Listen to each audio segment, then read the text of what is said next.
So hello friends, Sharad Chandra here. और अभी अपन record करने जा रहे हैं सीए फाइनल जो अपना स्टैंडर्ड ऑन ऑडिटिंग से उसकी लिंकिंग किस तरीके से होती है उसका एक शॉर्ट वीडियो। अगर आपको ये वीडियो अच्छा लगता है तो जरूर मेरा यूट्यूब चैनल को सब्सक्राइब कीजिएगा शरद चंद्र शेड़के, और साथ ही साथ में मेरे टेलीग्राम चैनल को भी ज्वाइन कीजिएगा CA final charts and revision by Sharad Chandra Shedke. तो वन बाय वन अपन इसको देखते जाते हैं कि किस तरीके से सारे के सारे एसएस लिंक है। इस लिंकिंग के जो पीडीएफ है वो आपको मेरे नीचे डिस्क्रिप्शन भी मिल जाएगी, और साथ ही साथ में उसकी एक लिस्ट भी मैंने उसी पीडीएफ के अंदर ज्वाइन की हुई है। तो सबसे पहले अपन देखते हैं भैया, जब भी अपन ऐसे की बात करते हैं या फिर ऑडिट की बात करते हैं तो अपना स्टार्टिंग ही शुरू होता है ऐसे 200 से। ऐसे 200 क्या बोलता है कि overall objective of independent auditor क्या है, तो अपने को रीजनेबल एश्योरेंस लेना है कि फाइनेंशियल स्टेटमेंट सारे के सारे मटेरियल एस्पेक्ट्स में एएफआरएफ के हिसाब से बने हैं कि नहीं बने हैं। तो हम स्टार्ट करेंगे ऐसे 200 से overall objective of independent auditor. तो ये रीजनेबल एश्योरेंस पाने के लिए हमको क्या करना पड़ेगा, हमको ऑडिट करना पड़ेगा। तो इसीलिए सबसे पहले अपन ऑडिट की स्टार्टिंग करते हैं ऐसे 210 से, जो कि टर्म्स ऑफ एंगेजमेंट जो भी अपने रहेंगे वो ऐसे 210 में तय हो गए। साथ ही साथ में थोड़ा सा आउट ऑफ द ट्रैक जाता हूं, दो चीजों का डिफरेंस अपने को पता होना जरूरी है, ऐसे 220 का और एसक्यूसी 1 का। स्टैंडर्ड्स क्या कहते हैं, ऐसे 220 कहता है और एसक्यूसी 1 कहता है जब भी आप ऑडिट करते हो तो आपको ऑडिट की क्वालिटी का ध्यान रखना जरूरी है, क्योंकि अगर ऑडिट की क्वालिटी ठीक नहीं रही तो आप ऑडिट कैसे करोगे और ऑडिट अच्छी तरीके से नहीं होगा। तो इसीलिए दो एसेज अपने को स्टैंडर्ड्स ने दिए हुए, ऐसे 220 और एसक्यूसी 1। देखो, ऐसे 220 डील करता है क्वालिटी कंट्रोल हर एक एंगेजमेंट के अंदर, और एसक्यूसी 1 डील करता है क्वालिटी कंट्रोल साल में एक बार फर्म के लिए। तो एसक्यूसी 1 और एसए 220 एकदम सेम है, उनमें कुछ ज्यादा फर्क नहीं है। जब भी एसक्यूसी 1 का आंसर आता है तो आपको क्या करना है, फर्म के बारे में सोचना है, या फिर फर्म के बारे में जब भी आप सोच रहे हो तो आपको एसक्यूसी 1 के बारे में सोचना है। और जब भी हर एक एंगेजमेंट के बारे में आप सोच रहे हो, एंगेजमेंट पार्टनर के बारे में आप सोच रहे हो, तो ऐसे केस में आपको एसए 220 के बारे में सोचना है। नेक्स्ट पॉइंट, अभी जैसे ही अपन ने टर्म्स ऑफ एंगेजमेंट एक्सेप्ट कर लिए, एंगेजमेंट टर्म्स एक्सेप्ट करने के बाद नेक्स्ट चीज अपनी चालू हो जाती है, ऐसे 300 पे अपन जाते हैं। ऐसे 300 में अपन क्या करेंगे, ऑडिट की प्लानिंग करेंगे पूरी अच्छी तरीके से। और प्लानिंग करते हुए अपने को एक चीज याद रखनी है, या फिर पूरा ऑडिट करते हुए अपने को एक चीज याद रखनी है, अपना ऑब्जेक्टिव क्या था, रीजनेबल एश्योरेंस पाना। रीजनेबल एश्योरेंस अपने को क्यों चाहिए था, अपने को इसलिए चाहिए था क्योंकि फाइनेंशियल स्टेटमेंट सारे एस्पेक्ट्स में एएफआरएफ के हिसाब से है क्या नहीं है, एंड ट्रू एंड फेयर है क्या नहीं है, अगर आपने फेयर प्रेजेंटेशन फ्रेमवर्क चूज किया होगा तो ये अपन किस तरीके से पा पाएंगे, रीजनेबल एश्योरेंस अपने को कैसे मिलेगा, तो अपने को ऑडिट एविडेंसेस गैदर करने पड़ेंगे जिससे अपने ऑडिट रिस्क क्या हुए, लोअर पे सेट हो जाए या फिर लोअर रहे, ऑडिट रिस्क कम से कम रहे। अभी ऑडिट रिस्क का चक्कर क्या है ये तो मैं आपको बताऊंगा ही।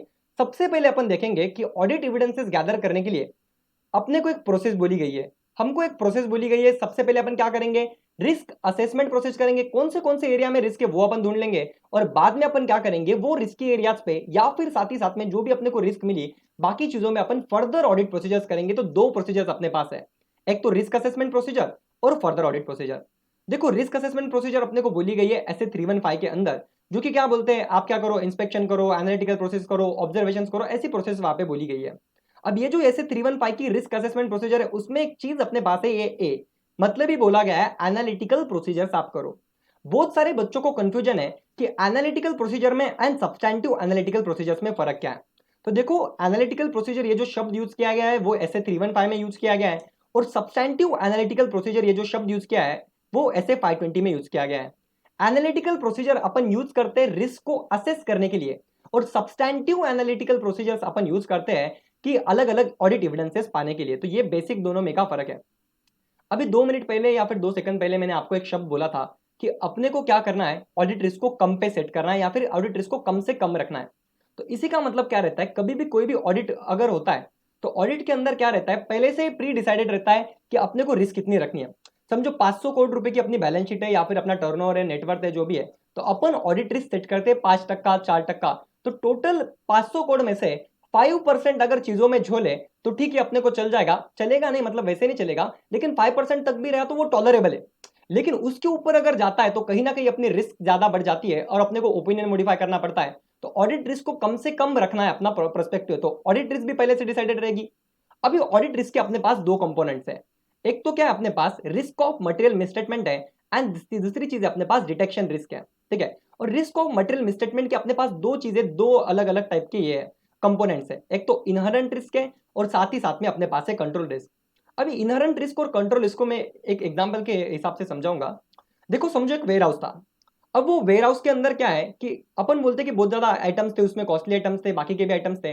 अब ऐसी रिस्क कितनी है कि अगर अपन कोई भी सिक्योरिटी गार्ड वहां पे नहीं बिठाते हैं, कैमराज वहां पे नहीं बिठाते हैं, कोई भी सिक्योरिटी वहां पे अपन नहीं रखते हैं, फिर वहां पे चोरी हो सकती है। ऐसी कितनी रिस्क है? तो समझो अपन ने बोला कि 100 में से 40 बार ऐसा हो सकता है कि वहां पे अपन ने कोई भी सिक्योरिटी नहीं रखी, फिर भी 40 बार चोरी हो गई, 60 बार चोरी नहीं हुई।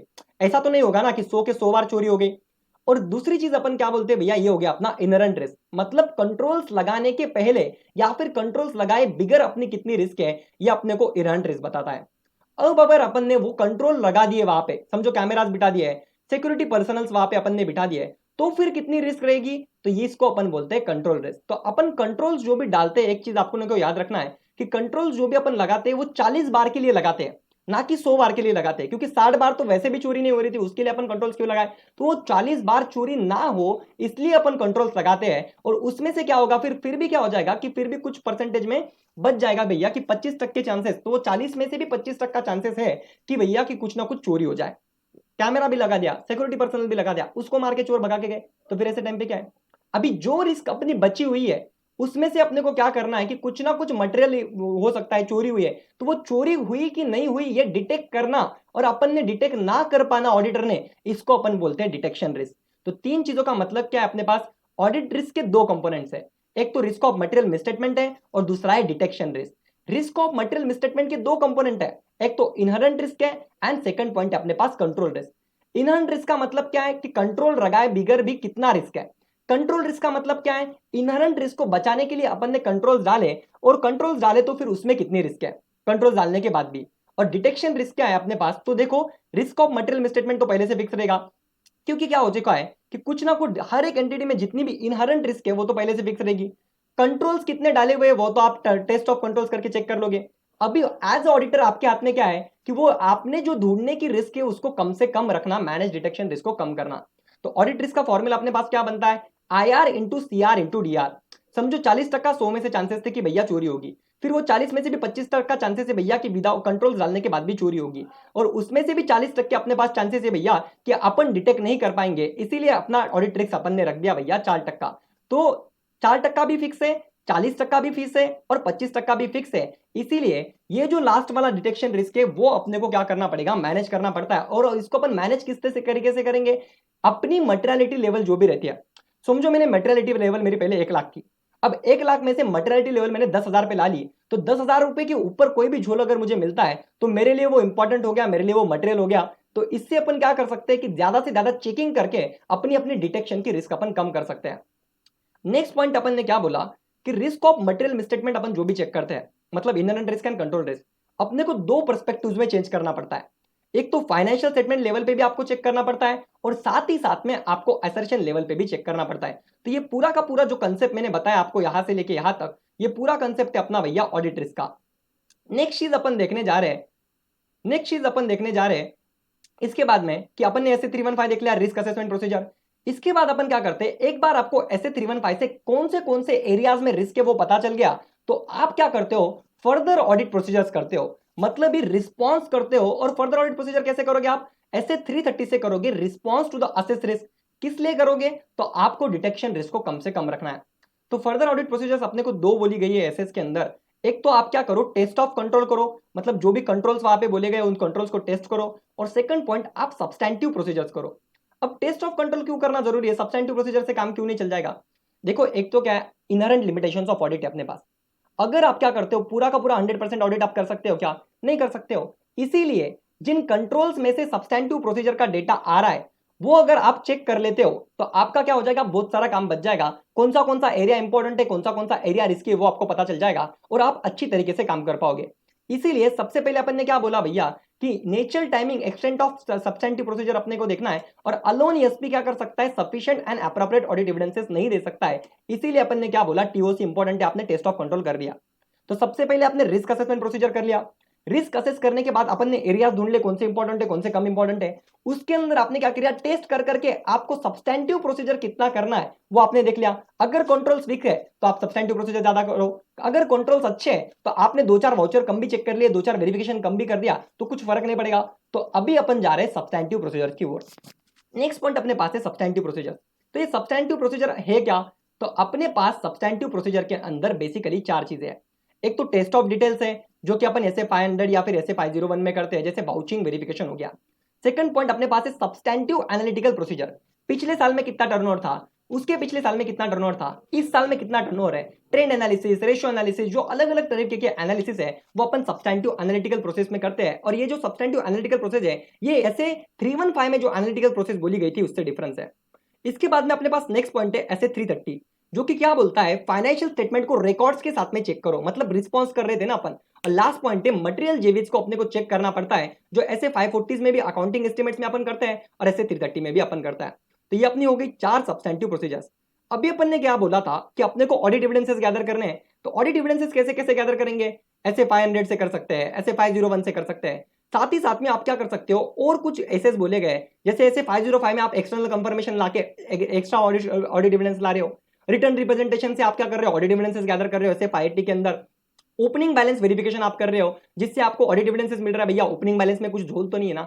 यहाँ पे भी एक चीज इंपॉर्टेंट है, बच्चों को ये पता नहीं है, आप गलत कोट कर दोगे।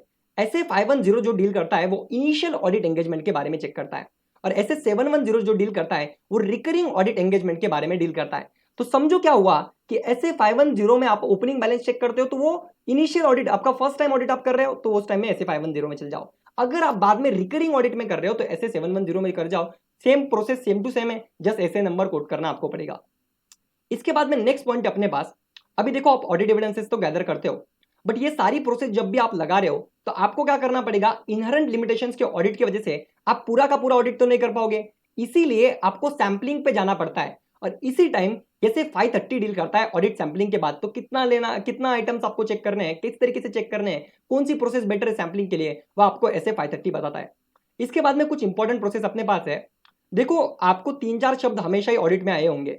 एक तो है नॉर्मल ऑडिट प्रोसीजर, एक है एडिशनल ऑडिट प्रोसीजर्स, एक है स्पेशल ऑडिट प्रोसीजर्स।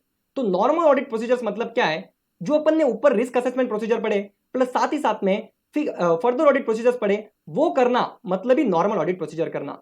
इसके बाद में अपने पास है additional audit procedures. Additional audit procedure में आप क्या करते हो, जब अगर आपको एविडेंसेस थोड़े कम मिल रहे हैं तो आप क्या करते हो, नॉर्मल ऑडिट प्रोसीजर्स को ज्यादा एक्सटेंड पे करते हो, मतलब ही आप क्या करते हो, एडिशनल ऑडिट प्रोसीजर करते हो। इसके बाद में नेक्स्ट पॉइंट अपने पास स्पेशल ऑडिट प्रोसीजर। इसमें आप क्या करते हो, आपको नॉर्मल ऑडिट प्रोसीजर तो करना ही है, साथ ही साथ में आपको एडिशनल ऑडिट प्रोसीजर अगर रिक्वायर्ड है तो करना है। और ऐसे क्या बोलते हैं कि ये नीचे दी गई 6 चीजों में आपको स्पेशल ऑडिट प्रोसीजर भी करना पड़ेगा एज पर स्पेशल एसेस। तो 6 एसेस बोले गए अपने को, 5 एसेस बोले गए हैं जिसके अंदर आपको स्पेशल ऑडिट प्रोसीजर करना जरूरी है। सबसे पहला ऐसे अपने पास ऐसे 550 जो कि डील करता है रिलेटेड पार्टीज के साथ, तो उसमें अपने को बोली गई है प्रोसेस क्या करनी है आपको। ऐसे 240 है जो कि फ्रॉड के साथ डील करता है। ऐसे 250 है जो कि लॉज एंड रेगुलेशंस के साथ डील करता है। ऐसे 570 है जो कि डील करता है कॉम्प्लेक्स एंड अनयूजुअल ट्रांजैक्शंस के बारे में। और ऐसे 540 है जो कि डील करता है भैया अकाउंटिंग एस्टिमेट्स के बारे में। तो ये एसेस में भी स्पेशल प्रोसीजर बोली गई है, वो भी आपको फाइल करना है।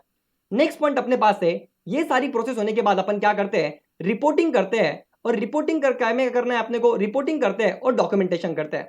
ठीक है, रिपोर्टिंग अपन क्या क्या में करेंगे, तो रिपोर्टिंग जब भी अपन करते हैं तो अपने को एसएस बोलेगा, ऐसे 700 में आप ओपिनियन दोगे, ऐसे 701 में आप की ऑडिट मैटर देखोगे, ऐसे 705 में आप मॉडिफिकेशन दोगे, ऐसे 706 में आप एम्पैसिस ऑफ मैटर पैराग्राफ देखोगे, ऐसे 710 में आप क्या करोगे, कंपैरेटिव इंफॉर्मेशन को देखोगे, और ऐसे 720 में आप ऑडिट रिपोर्ट दोगे।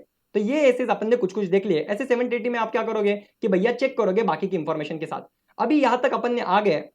नेक्स्ट पॉइंट अपने पास है, सॉरी ऐसे 720 का रेफरेंस यहाँ पे मेरे से गलत हो गया। ऐसे 20 में अपन क्या करोगे कि भैया अदर इंफॉर्मेशन जो भी अपनी रहेगी उसके साथ में अपन डील करते हैं, तो अदर इंफॉर्मेशन में यहाँ पे कर देता हूँ। ठीक है, ये अपन ने देख लिया। एक चीज आपको याद रखना है, ये सारा का सारा जब भी अपन ने ऑडिट प्रोसीजर देखा तो फर्स्ट पॉइंट अपने पास क्या था कि ऐसे 320 भी अपने को एक चीज याद रखनी है। ये पूरी प्रोसेस करते हुए ऐसे क्या बोलता है ऐसे 320 अपने को कि आपको मटेरियलिटी लेवल का ध्यान रखना है। क्योंकि आप क्या कर सकते हो कि एक मटेरियलिटी लेवल आप डिसाइड करते हो, उसको कम ज्यादा करते हो जैसे जैसे आपको ऑडिट एविडेंसेस मिल जाते हैं, तो पूरी की पूरी प्रोसेस प्लानिंग से लेकर लास्ट तक आपको ऐसे 320 का मटेरियलिटी का ध्यान रखना है।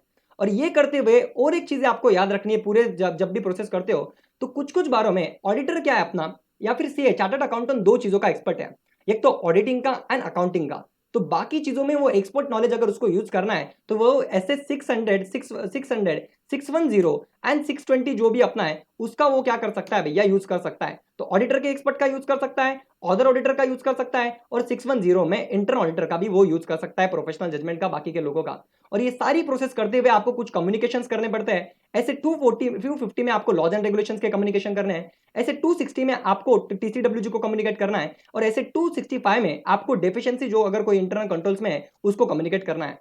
और लास्ट में अपने पास है सर्विस ऑडिटर ऐसे 402 एंड ज्वाइंट ऑडिटर ऐसे 299। तो ये सारे अपना हो गया पूरे एसेस किस तरीके से अपने लिंक के प्रोसेस आपको समझ में आ गई होगी ऐसे मैं समझता हूँ। और लास्ट में मैंने सेकंड पेज पे सारे के सारे एसेस का पूरा नाम अच्छी तरीके से दिया है और उसकी लिस्ट दी है, वो भी आप देख लेना। तो thank you so much friends. अगर आपको ऑडियो और वीडियो ये सब अच्छा लगता है तो जरूर मेरा यूट्यूब चैनल को सब्सक्राइब कीजिए, और साथ ही साथ में मेरे टेलीग्राम चैनल को भी ज्वाइन कीजिएगा, CA final charts and revision by Sharad Chandrashekhar के, और बेल आइकॉन को जरूर प्रेस कीजिएगा। Thank you friends.